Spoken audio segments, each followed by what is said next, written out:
반갑습니다. 김대환입니다. 네. 먼저 조선통독부가 고족조사 사업으로 실시했던 신라 고분 조사와 거기에 대해서 시기구분했던 연구들을 좀 알아보겠습니다. 네. 신라 고분에 대한 조사는 보시면 아시겠지만은 경주에 가시면 무덤들이 많잖아요. 네. 그 무덤들을 조선 사람들은 주사 스님이나 이런 분 빼고는 그게 무덤인지 몰랐습니다. 네. 근대 역사학이나 근대 고고학을 공부했던 사람 눈에는 저게 고분이었지만은 그렇지 않는 사람들한테는 저건 고분이 아니고 전설에 해당되는 그런데 이제 일본 연구자들이 고건축을 하시는 분들, 그다음에 이런 분들이 와서 이 무덤을 보고 이제 무덤을 인식하고 조사를 합니다. 근데 이게 이제 경주에서 동경제국대학의 대학원생이었던 이만희 시류가 과제를 받아서 경주에 와서 이렇게 조사를 하는 모습입니다. 네. 이만희 시류는 앞에서도 많이 언급됐지만은 역사학자, 문헌학자인데 고고학적 지식이 전혀 없습니다. 대학원생으로서 그냥 제국대학의 과제를 받고 왔는데 아무런 제도적인 조치 없이 그냥 구멍 뻥 파서 들어갑니다. 네. 이렇게 무차별하게 조사를 했는데요. 뻥 파고 들어갔는데 돌이 가득합니다. 네. 그래서 유물이 있는 매장 주체부까지는 못 들어가고 여기서 멈춰버리는 거죠. 예. 그래서 이만희 시류도 조사다 포기하고 대한민국 탁지부의 의뢰를 받아서 세키노 타다시가 와서 조사를 했지만은 결국은 내부까지 못 들어가고 실패를 했습니다. 네.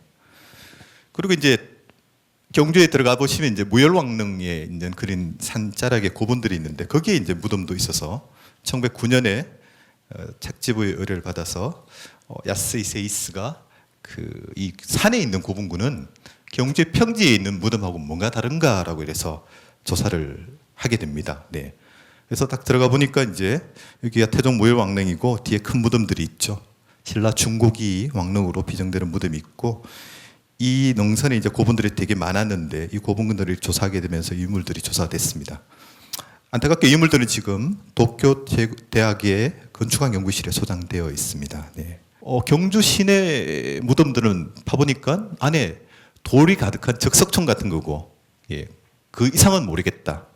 하지만 경주시 분지 좀 바깥에 산으로 가서 산에 있는 고분군을 파보니까 백제나 고구려처럼 문을 열고 들어가니까 돌방이 있다. 이런 식으로 구분해서 이제 평지 무덤은 적석청이고 산지 무덤은 이렇다. 이런 식의 어렴풋한 개념을 잡게 됩니다. 1915년 참마총 바로 옆에 있는 검총입니다. 왜 검이 나왔기 때문에 검총인데 이 고분도 건드리게 되는데 총독부에서는 계속해서 경주에 가서 발굴하라는 과제를 냅니다. 제국대학 교수들한테. 잘 알려져 있다시피 이유는 그거죠. 일본 서기에 나오는 신공항우가 경주를 정벌 했으니까 그걸 물증할 수 있는 유적과 유물을 찾아오라는 과제였죠. 그래서 이제 그들한테 보였던 게 이런 무덤들인데 무덤을 발굴해 보니까 돌밖에 나오지 않으니까 그 돌을 계속 드러냈는데 사실 그 돌 드러내면 드러낼수록 돌이 어떻게 돼요? 계속 무너지죠. 그래서 결국은 못 들어갑니다. 검청도 1915년도에 이걸 제대로 조사해 보겠다 해서 엄청난 이렇게 트렌치를 파고 들어갑니다. 그런데 절반은 흙이고 절반은 돌이죠. 여기 흙이고 돌인데 계속 무너집니다. 네. 매우 큰 고분이 불구하고 트렌치 넣어서 자다 보니까 전체적인 상황 파악도 어려웠고 자꾸 무너져서 내부 조사가 굉장히 어려워집니다. 네. 그리고 이제 또 산에 보문리 부부총이라고 경주 보문관광단지 바로 옆에 있는 그 고분군입니다. 여기를 또 건드리게 되는데 여기서 조사를 계속했지만은 이렇게 유물이 쏟아지고 하는데 제대로 이렇게 그림 그리고 했습니다만은 가장 크게 놀란 거는 바로 이 유물이 출토됩니다. 이 산지 고분군에서 이렇게 화려한 귀고리가 출토되는 거죠. 예. 그래서 이 고분을 건드렸던 사람들이 이제 쿠로유타 가츠미나 그다음에 하라다 요시 이런 분들인데 하라타라는 분들인데 이 사람인데 이걸 발견되고서부터 경주 고분은 분지 평지에 있는 고분은 구조가 되게 힘들다. 조사하기 어렵다. 거기는 포기하자. 이제 총독부 관료들하고 그러면은 산지에 있는 고분으로 가서 이런 고분군을 자꾸 파면은 뭔가 자료가 좀 찾고 조사되지 않을까 해서 이 고분도 이제 사실은 구로이타가 조사하였으나 포기했죠. 구로이타 가츠미도 발굴 기술은 없었거든요. 굉장히 막 중요한 조선에서 식민지 문화유산 정책을 만드는 굉장히 중요한 인물이지만은 조사 기술이 없어서 못하고 결국은 하라다가 와서 이 고분을 조사하는데 돌 때문에 내부에 뭐가 있는지 몰랐는데 돌을 다 뜯어버리니까 이 유물들이 이렇게 쏟아지는 겁니다. 그래서 이 건축하는 사람들이 그러면 건축의 평면도 인면도 그리는 기법으로 그리기 시작합니다. 그래서 겨우 적석총이라는 것들이 시내 발굴할 때는 돌 때문에 못 들어갔는데 조금 작은 고분은 흙 다 없애고 돌 다 뜯어보니까 무덤은 무덤이라는 걸 이때 확인하게 됩니다. 1915년도에. 네, 그래서 초창기에는 뭐 이렇게 그림을 뭐 대충 이런 데서 뭐 몇 센치 떨어진 데서 이게 나오고 뭐 이렇게 유물 표시를 이렇게밖에 못했는데 보문리 고분 단계에 와서는 평면도와 인면도를 그릴 수 있는 수준까지 됐습니다. 네. 1915년도까지 그런 작업이 이루어지다가 계속 시도를 했지만은 경주에서는 뭐 또 다른 성과를 못 거뒀습니다. 그러다가 1921년도에 아주 우연하게 그 집 공사를 하다가 경주에 있는 시내에서 공사를 하다가 이 고분 하나를 건드리게 됩니다. 지금 공사하는 모습이죠. 이래서 이렇게 집들이 확장되면서 봉토를 니은자로 이렇게 굴착하다가 유물이 쏟아졌습니다. 그게 바로 금관총 금관입니다. 이 금관을 보고 여러 사람들이 이제 놀랐습니다. 총독도 밤에 이제 내려오죠. 내려와서 유물을 봅니다. 여러 가지 문제 제기를 했는데 많은 학자들 중에 한 사람이 여기 달린 고곡에 주목하게 됩니다. 고곡이 일본 열도에 많이 보이는 마카다마 그거죠. 총독부에서는 항상 원했던 게 일본과 뭐 관련되는 걸 찾아라 했는데 그래서 총독이 와서 밤에 제국대학 교수들하고 주변을 돌다가 내가 사비를 줄 테니까 몇 개 더 파자 해서 파괴된 게 24년도에 금룡총과 식리총입니다. 운 좋게 금룡총에서는 금관이 나왔습니다. 그런데 안타깝게 그대들이 원했던 히스이 고곡은 달려있지 않았죠. 그리고 식리총도 같은 시기에 발굴하게 됩니다. 그래서 정말 화려한 이런 식리가 조사가 되었습니다. 15년부터 21년 사이가 그 고족조사 사업에 있어서 굉장히 중요한 시기인데요. 왜냐하면은 이 교토의 제국대학에 이제 하마다 고사쿠나 우메하라 교이치가 본격적으로 이제 조선에 건너와서 조사를 하게 됩니다. 엄청난 양의 유물이 쏟아지기 시작하니까 이 사람들은 무덤 구조도 독특하고 금관이라는 유물도 독특하고 그래서 계속 관심을 하게 되고 그 보고서를 내지 열도로 들고 가서 편집합니다. 그래서 보고서를 교토 제국대학 고강연구실에서 편집합니다. 그리고 인쇄도 교토에 있던 지교도라는 인쇄소에서 인쇄합니다. 그래서 이 교토대학 교수들은 보문리 고분부터 이 지금 15년부터 25년 사이에 이 무덤 구조에 대해서 굉장히 관심이 많았습니다. 그래서 우메하라 세이지라는 교토대학에 있던 이 조수는 금관총 조사를 하고 깜짝 놀랐죠. 적석 안에 이런 게 있구나. 그래서 그 구조에 굉장히 관심을 많이 갖게 됩니다. 그래서 금룡총과 식리총을 파면서 경주 분지에 있는 이 평지 고분에 대한 구조를 한번 내가 연구해 보고 싶다 해서 이 사람은 이 구조에 굉장히 천착하게 됩니다. 그래서 이 금룡총과 식리총을 24년도 발굴하고 우메하라가 유럽 유학 갔다 와서 30년대 중반에 보고서를 쓰면서는 이 적석 목광매 구조를 완벽하게 복원해냅니다. 이게 두 그림이 바로 그렇습니다.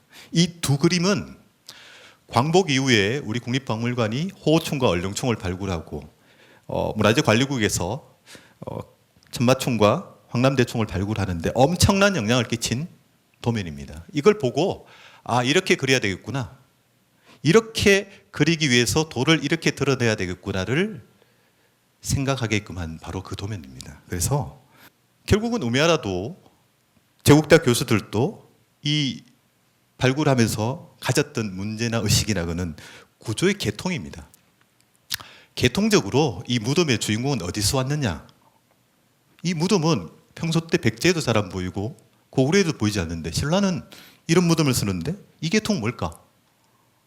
그 계통관이 결국은 쭉 이어져서 신라의 금관과 적성목군의 주인공은 어디 시베리아에서 왔다는 이 얘기까지 이어지죠.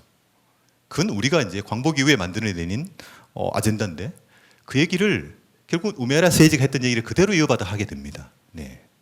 그런 것들을 보면은 광복 이전과 일제강점기와 광복 이후의 고고학이라는 것들이 과연 어떤 계승관계인가를 분명히 보여주는 그런 모습입니다. 예. 또 하나 금관이 이제 서봉총에서 나오는 거죠.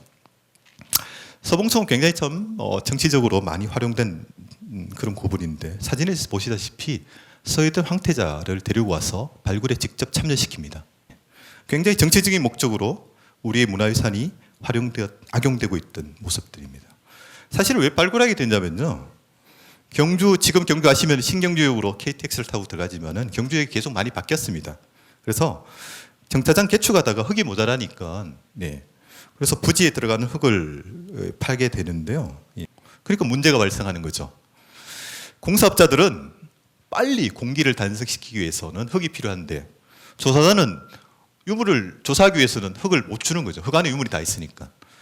밤에 계속 싸웁니다. 네. 그래서 문제가 생기니 경주에 있던 모로가 히데오라는 굉장히 나쁜 인물이 하나 있습니다. 네. 이 인물이 고분의 봉토 흙은 너희들이 가져가고 그거 치워주면 우리는 발굴하기 쉽다.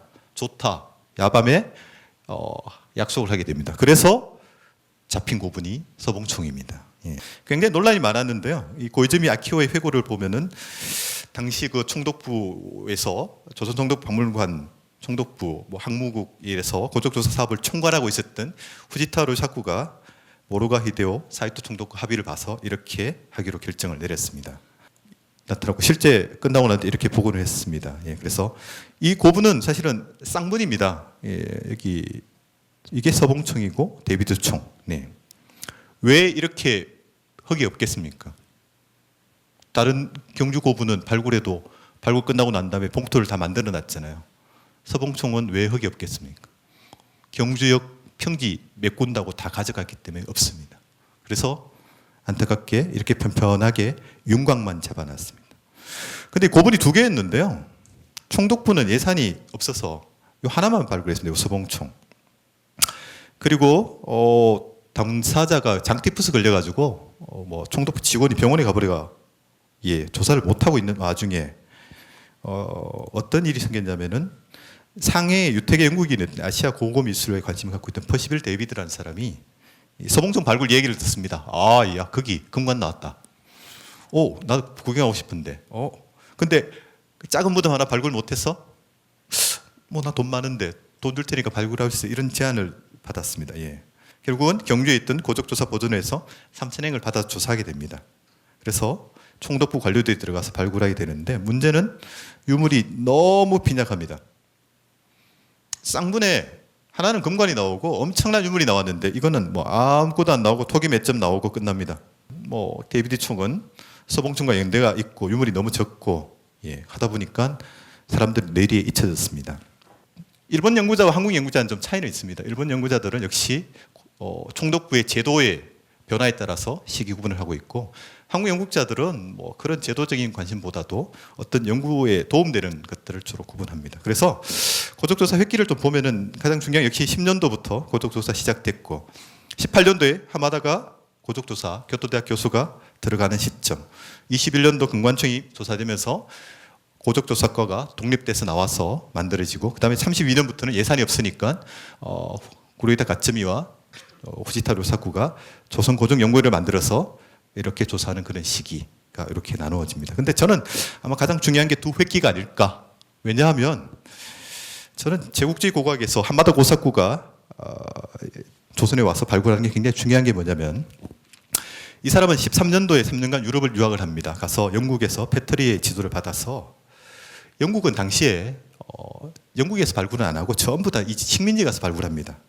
그래서 이 식민지에서 발굴 성과를 가져와서 자기들의 어떤 연구 성과를 삼아가는 그런 것들을 그대로 보고 배워옵니다.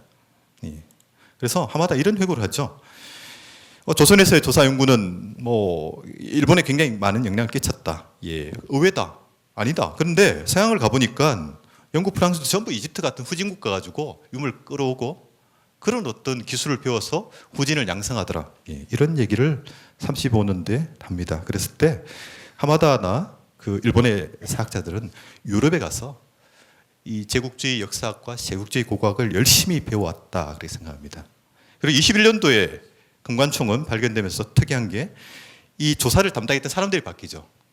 결국 이제 야스히세 에이시스가 개인적인 사정으로 돌아가게 되고 쿠로이타 가츠미 추천으로 이 정말 머리 좋은 후지타 료사쿠가 와서 모든 걸 관리하게 됩니다. 그리고 교토대학이 본격적으로 우미하라와 고이지 아키오가 들어와서 총독부와 결탁이 돼서 조사를 하게 되는 획기가 21년도입니다. 예. 그래서 이 금관령 가지는 획기가 어떤 게 있냐? 예. 발견 경위는 굉장히 황당합니다. 9월 24일 날 경찰 미야케 요사리라는 사람이 경주시를 순사하다 보니까 조선 애들이 굿을 가지고 이렇게 놀고 있습니다. 자기가 딱 보니까 이건 무덤에서 나오는 굉장히 오래된 기물인 거죠. 학생한테 물어보니까, 애들한테 물어보니까 어디 공사하고 있는 데서 나왔다. 가보니까 벌써 이 무덤 하나가 박살나고 있는 거죠.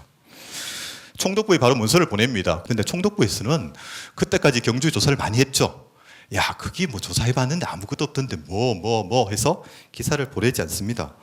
겨우 소문 듣고 다음 달 2일이야 총독부 기사가 내려옵니다. 내려와서 보고 상황이 보통이 아니니까 전보치고 사람들 내려오다 해서 제국대학 교수 부르고 해서 이렇게 조사를 합니다. 굉장히 불안실한 조사를 합니다.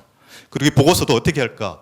도쿄 제국대학 교수와 세키노 다다시하고 하마다가 합의를 봐서 교토대학에서 맡겠다 해서 결국은 교토대학에서 보고서를 하기로 합니다. 그래서 유물은 법적으로 옮길 수가 없으니까 1년에 출장 와서 그리고 그걸 들고 와서 학생들과 편집을 합니다. 도면들도 보면은 오가와 게이키치라는 건축학도가 그린 도면은 아주 세련됐습니다. 예, 오바스 치네기치 같은 사람은 고구려 고분벽화를 그렇게 모사했던 사람입니다. 굉장히 그림을 잘 그렸습니다. 가장 못 그린 사람이 고고학자입니다. 네. 엉터리 비교해 보시면은 차이가 나타나죠. 보고서도 잘 내려고 했지만 결국은 상책만 나오고 하책은 못 나왔습니다. 하책은 하마다가 경주의 금관총이라는 책을 따로 냈습니다. 네. 그래서 그때 연구 성과를 보면은 결국은 이렇게 복원을 했는데 적서표를 이렇게 복원하고 이렇게 했습니다. 그리고 유물도 출토되는 게 아니고요. 현장에 와보니까 유물 수거는 다 했죠 벌써. 그러니까 중요한 거는 그래야 되니까 유물 수거한 사람 불러 모아가지고 야 이거 유물 어디서 나왔는지 다시 그 자리에 놓아라고 해서 놓고 제국대학 교수들이 스케치한 겁니다. 예. 그래서 좀 엉터리가 많죠. 고구려에서 만들어진 사유호도 출토되었고 중국 제품 여러 가지 제품들이 출토됐습니다. 중요한 건 이 칼들이죠. 네. 여하튼 이렇게 지금 그려져 있습니다. 금관총은 조선 총독부 사업에 굉장히 끼친 영향이 크다고 제가 하나 획기를 말씀드렸지만은 이 고족조사과도 만들어지고, 예. 그 다음부터 신라 고분에 이제 집중합니다. 총독부가. 그리고 이제 잊어버렸던 고분을 다시 하게 된. 근데 문제는 이때부터 경제 도굴이 엄청나게 발생합니다. 그러니까 이런 것 때문에 금관 같은 유물 집중대가 체계적인 발굴보다 유물 수집식의 부사가 빈번해지는 문화유산에 대한 인식을 확 나쁘게 하는 대표적인 게 서봉총과 데비드 총이죠. 일본 고고학계에도 큰 영향을 끼칩니다. 이 아까 말씀드린 것처럼 유럽 유학을 했던 하마다는 식민지 고고학의 성과를 어떻게 활용할지를 명확하게 배워온 사람입니다. 그래서 그걸 조선에서 해서 교토대학으로 가서 교토대학의 학생들과 함께 보고서를 쓰면서 학생들을 양성합니다. 그리고 조선에 발굴해 보니까 이런 것들이 나오는데 이게 일본에 출토된 유물하고도 관련이 있으니까 돌아가서 일본 고분을 재발굴하거나 학술 조사를 합니다. 그 대표적인 게 카모 이다리야마 고분 같은 것들을 금관총 이후에 발굴하고 그 다음에 비치 고국 관련된 유적을 조사하기 시작합니다. 예. 그러니까 금관총이 이제 본격적으로 총독부가 관심 가지는 그런 프로젝트를 수행할 수 있는 근거를 제공했는 거죠. 예. 그리고 열심히 유물도 복제합니다. 가보니 저도 깜짝 놀랐습니다. 뭐 금관도 복원돼 있더라고요. 이거 어떻게 복원했냐니까 교재로 쓰기 위해서 당대 복원한 거다. 네. 교토의 우에노 제작소에서 아라야 요시오가 제작한 겁니다. 그리고 박물관에 교토대학 박물관에 서봉청 금관과 허리띠가 복원되어 있습니다. 그래서 저희들이 식리를 복원하려면은 이 교토대학의 이 자료를 가지고 복원할 수밖에 없는 현실적인 문제가 있습니다.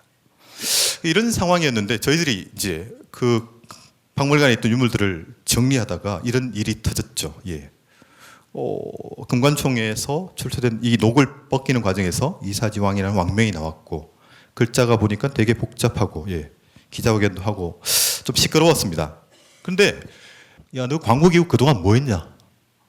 금관총 유물 그 수장고에 쌓아놓고 그동안 야, 그 바로바로 보도 처리했으면은 빨리 글자를 찾았을 거 아니냐? 그럼 그동안 100년 동안 너 뭐 했냐? 그 이사장 누군데? 기자회견 때 답을 못했습니다. 삼국 사기도 없고 유사도 없고 금성문에 안 나오더라. 많은 분들이 그런 걸 어떻게 보고할 수 있나? 연구 좀 하고 보고하지.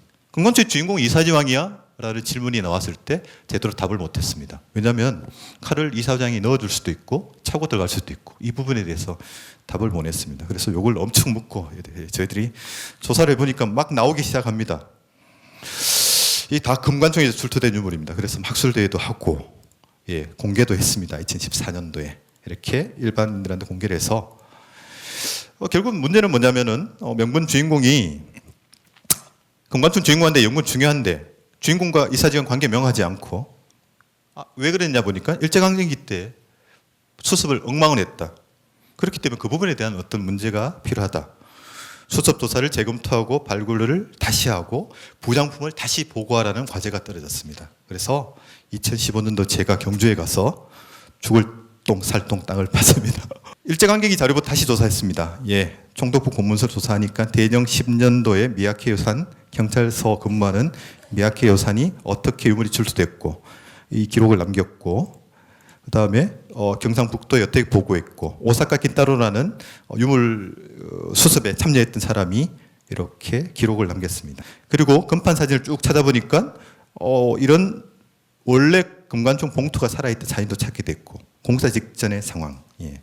그리고 동양문고에 가서 우메하라 고고자를 보고 우메하라는 글자를 그때 몰랐구나. 예, 그걸 알았습니다. 예. 발굴하기 전에 지하 물리 탐사를 해서 내부의 구조가 어떤지를 조사해 보니까 정말 구조물하고 똑같이 나왔습니다. 그래서 반드시 조사하기 전에 지하 물리 탐사를 하고 들어가야 된다는 걸 알았고 이렇게 조사를 하면서 봉토를 조사해 보니까 이 절반이 우리가 공원을 만들면서 엉터리로 만들어낸 쓰레기라는 걸 알았습니다. 그래서 지금 금관총의 봉토는 엉터리로 잘못 만들어진 거다. 그걸 확인하게 됐고요. 그래서 금관총 보고서를 또 보면은 이렇게 단면을 그려놨는데 저희가 발굴해 보니까 적석이 원형으로 올라가는 게 아니고 이렇게 직선으로 올라갑니다. 이렇게. 그리고 이 돌을 뜯어가지고 조선 사람들이 만든 근대 민가 담장도 나오고, 네. 1500년이 지나도 고총이 잘 남아있는 이유가 이렇게 켜켜이 봉투를 잘 쌓았다는 것도 확인이 되고요. 네.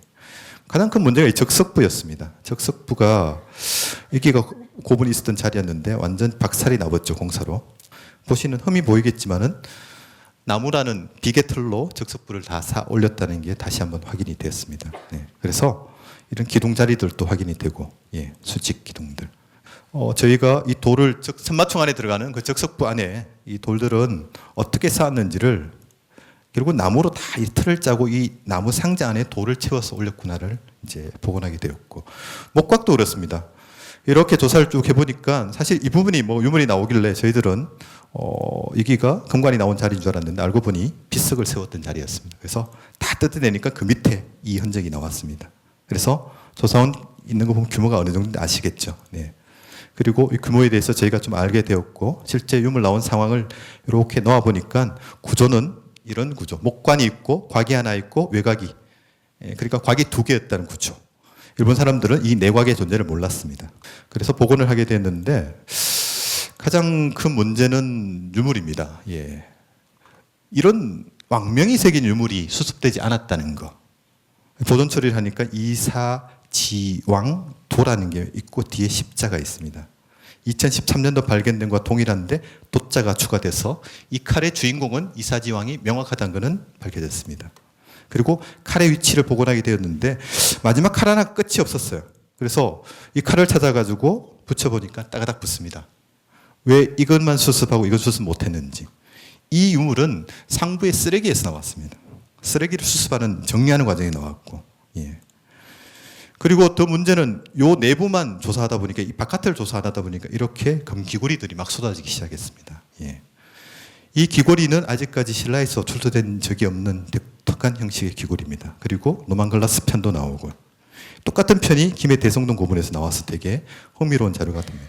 언제 허리띠 그리고 일제 때 세웠던 비석도 나오고 네, 굉장히 흥미로운 자료가 많이 나왔습니다. 그래서 뭐 말씀드린 것처럼 발굴 조사를 통해서 여러 가지를 많이 느꼈습니다만은 실제로 민낯은 유적을 훼손하는 수준이 매우 저급한 수준이고 서봉총과 데이비드 총을 보시듯이 오로지 유물 채집이 목적이었습니다. 그리고 고족조사 주체는 시종일관 일본이었고 조선 사람은 전혀 근처도 못 가게 막았습니다. 가장 큰 문제는 역시 한국 고고학은 죄송하지만 저도 한국 고고학을 하고 있지만 이런 반성이 전혀 없었습니다.